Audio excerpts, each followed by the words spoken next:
नमस्कार, मैं हूं आपके साथ शिवानी रतूड़ी और आप देख रहे हैं कैपिटल टीवी उत्तर प्रदेश। देखिए, अब समाजवादी पार्टी के भीतर से ही बगावती सुर तेज होने लगे हैं। जिस तरह यूपी विधानसभा के सत्र के दौरान खुद सपा की ट्रायल सीट से विधायक पूजा पाल ने मुख्यमंत्री योगी आदित्यनाथ की खुले मन से तारीफ की, उसने राजनीतिक हलकों में खलबली मचा दी। ये सिर्फ एक विधायक का बयान नहीं था, बल्कि सीधे तौर पर सपा नेतृत्व, खासकर अखिलेश यादव के लिए एक खुली चुनौती जैसा था। पूजा पाल की इस टिप्पणी ने न सिर्फ अखिलेश यादव की बोलती बंद कर दी, बल्कि यह भी दिखा दिया कि अब पार्टी के अंदर से ही योगी सरकार की कानून व्यवस्था और न्याय प्रणाली की सराहना की जा रही है। सवाल यह है कि जब खुद समाजवादी पार्टी के विधायक योगी की तारीफ कर रहे हैं, तो क्या अखिलेश यादव की पकड़ अपनी पार्टी पर ढीली पड़ती जा रही है? क्या ये सिर्फ एक बगावत है या आने वाले समय में सपा के लिए और बड़ी परेशानी की शुरुआत? आइए जानते हैं इस पूरे मामले को विस्तार से कि पूजा पाल के बयान से लेकर उनके निष्कासन और अब उनके पलटवार तक कैसे ये पूरा घटनाक्रम समाजवादी पार्टी के लिए एक राजनीतिक तूफान बन गया। सपा में अंदरूनी उठापटक। उत्तर प्रदेश की राजनीति एक बार फिर गर्मा गई है, लेकिन इस बार वजह कुछ अलग है। ये शोर सिर्फ विपक्ष और सत्ता पक्ष के बीच का नहीं है, बल्कि एक पार्टी के अंदर ही उठती अहमियतों और आंतरिक संघर्षों का है। समाजवादी पार्टी की विधायक रही पूजा पाल के निष्कासन ने यूपी की सियासत में हलचल मचा दी है। ट्रायल विधानसभा सीट से सपा विधायक रही पूजा पाल को पार्टी से बाहर कर दिया गया और इसका कारण बना यूपी विधानसभा के सत्र के दौरान मुख्यमंत्री योगी आदित्यनाथ की खुले मंच से की गई प्रशंसा। ये कोई साधारण तारीफ नहीं थी, ये उस दर्द और न्याय की बात थी जिसे पूजा पाल बरसों से ढोती आ रही थी। उनका ये बयान, जिसमें उन्होंने कहा कि मेरे पति के हत्यारे अतीक अहमद को मुख्यमंत्री योगी ने मिट्टी में मिलाया, सीधे तौर पर योगी सरकार की जीरो टॉलरेंस नीति की सराहना करता था। लेकिन इसी एक बयान ने उन्हें उनकी पार्टी से निष्कासित करवा दिया। पूजा पाल ने अखिलेश को घेरा।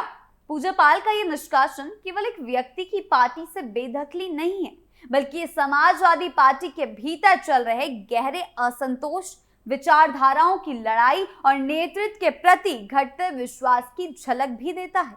एक तरफ पार्टी के नेतृत्व हैं जो भाजपा और योगी आदित्यनाथ के खिलाफ सख्त लाइन बनाए रखना चाहते हैं, वहीं दूसरी तरफ कुछ ऐसा नेता हैं जो व्यक्तिगत न्याय और अनुभव के आधार पर सरकार की नीति की सराहना कर रहे हैं। यानी कि यही अंतर है कि एक और अखिलेश यादव सरकार को घेरते हैं, दूसरी ओर उनके नेता उनकी तारीफ करते हैं। यही अंतर अब पार्टी के भीतर कमजोर करता जा रहा है पार्टी को। पूजा पाल की कहानी सिर्फ एक विधायक की नहीं है, ये कहानी एक महिला की है जिसने अपने पति तत्कालीन विधायक राजू पाल को एक जघन्य राजनीतिक साजिश में खो दिया था। उनका मुकाबला किसी आम अपराधी से नहीं था, बल्कि अतीक अहमद जैसे कुख्यात माफिया से था, जिसके खिलाफ बोलने की हिम्मत कई वर्षों तक कोई नहीं जुटा पाया। लेकिन पूजा पाल ने न केवल राजनीतिक रूप से उस विरासत को आगे बढ़ाया, बल्कि हर मंच पर अपने पति को इंसाफ दिलाने की लड़ाई लड़ी। उनका कहना है, मैं विधायक बाद में बनी, पहले से ही एक पीड़िता थी। मैंने मुख्यमंत्री की तारीफ इसलिए की क्योंकि उन्होंने वास्तव में उन्हें न्याय दिलाया है। ये बात न सिर्फ संवेदनशील है, बल्कि महत्वपूर्ण भी है कि जब कोई पीड़िता जिसने न्याय के लिए वर्षों लड़ाई लड़ी हो, एक सरकार की नीति की खुलेआम सराहना करे, तो क्या वह पार्टी लाइन का उल्लंघन है या इंसानियत की आवाज जिसके चलते उन्हें निष्कासित भी किया गया? पूजा पाल का यही तर्क है कि उन्होंने स्वार्थ की राजनीति नहीं की, बल्कि केवल न्याय की बात की। वो न्याय जो बरसों बाद उन्हें मुख्यमंत्री योगी आदित्यनाथ की सख्ती से मिला और अखिलेश के कार्यकाल में नहीं मिल सका। ऐसे में सवाल उठता है कि क्या सपा का नेतृत्व अब व्यक्तिगत अनुभवों को भी राजनीतिक चश्मे से देखने लगा है? लेकिन कहानी यही खत्म नहीं होती। पूजा पाल के निष्कासन के बाद सपा की अन्य नेत्री रागिनी सोनकर ने जब ये बयान दिया कि कौन है पूजा पाल, तब राजनीतिक तकरार निजी हमले में तब्दील हो गई। बता दें कि रागिनी का यह तंज शायद ये दिखाने की कोशिश था कि पार्टी लाइन से हटना सजा के लायक है। लेकिन पूजा पाल ने इसका भी जवाब अपने अंदाज में दिया है। उन्होंने सोशल मीडिया पर तीखा पलटवार करते हुए लिखा, जब मैं कोर्ट और कचहरी में दौड़ रही थी तब कुछ लोग पिता की एम्बेसडर कार में कॉलेज जाते थे। उनके संघर्षों की कीमत क्या पता।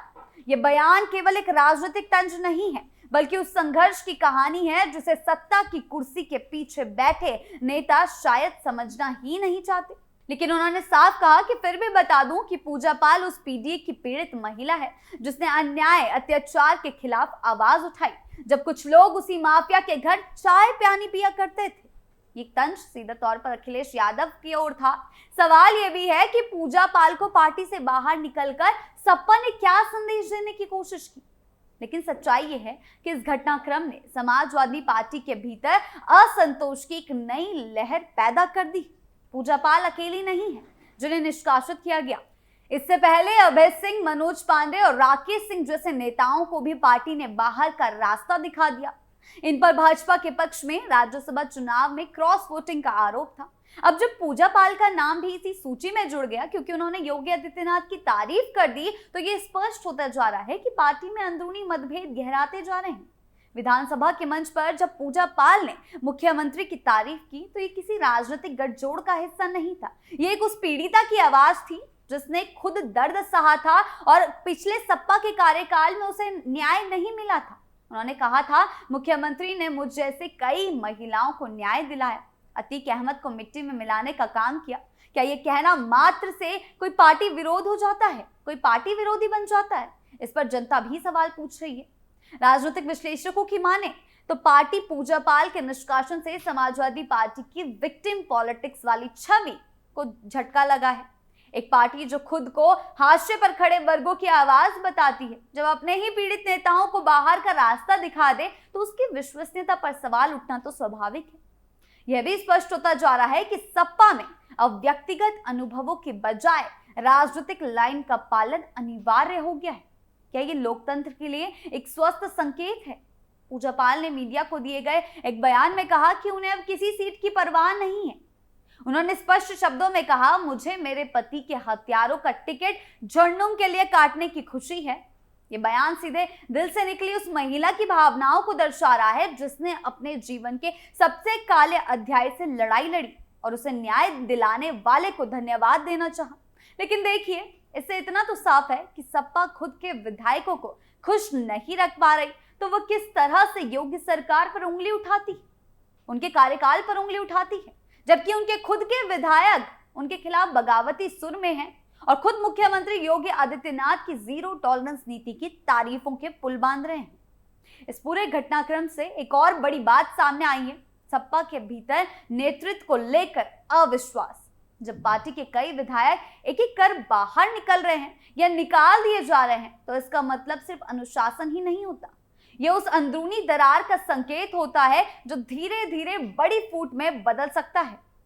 पूजा पाल का यह कहना कि उन्हें कोई फर्क नहीं पड़ता निष्कासन से और उन्हें न्याय की लड़ाई जीत ली है, उनको न्याय मिल गया है, वो भी मुख्यमंत्री योगी आदित्यनाथ ने दिया है, अपने आप में पार्टी नेतृत्व के लिए एक चेतावनी है कि केवल वफादारी से नहीं बल्कि न्याय और संवेदना से भी पार्टी चला सकते हैं।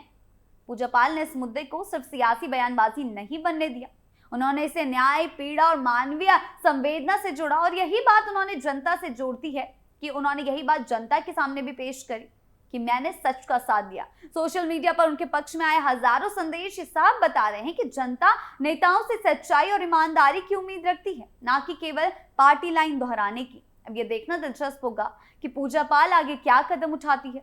क्या वे किसी अन्य पार्टी में जाएंगी? क्या भाजपा या कोई और दल उनके संपर्क में है? जो भी हो, उन्होंने ये जरूर साबित किया है कि राजनीति में भी अगर आप सच्चाई के साथ खड़े होते हैं तो आवाज जरूर गूंजती है, भले ही कुछ समय के लिए पार्टी के दरवाजे बंद हो जाएं।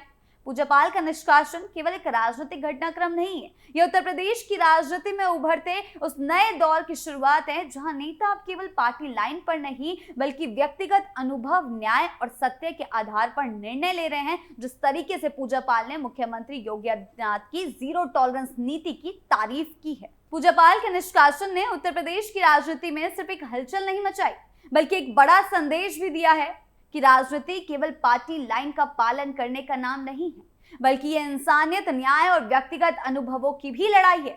जब कोई नेता अपने संघर्षों, दर्द और न्याय की प्राप्ति को लेकर निष्पक्ष होकर बोलता है और इसके बदले उसे पार्टी से निकाल दिया जाता है, तो सवाल सिर्फ उस नेता पर नहीं बल्कि पूरी पार्टी की सोच पर उठते हैं। आने वाले समय में ये घटना सिर्फ सपा के लिए नहीं बल्कि हर राजनीतिक दल के लिए एक आईना बन सकती है, जो ये दिखाता है कि अगर राजनीति को जनता से जोड़ना है तो उसे में न्याय, संवेदना और सच्चे संघर्ष की गूंज होनी चाहिए। अखिलेश जिस तरीके की राजनीति कर रहे हैं, उन्हें उससे बाहर आना होगा, क्योंकि उनकी खुद की पार्टी के अंदर बगावती सुर दिखाई दे रहे हैं। और इसके बाद अखिलेश की राजनीति पर जो सवाल उठे हैं, उन्होंने उसके भी जवाब देने होंगे जनता के सामने। आपको क्या लगता है, हमें कमेंट सेक्शन में जरूर बताएं। नमस्कार।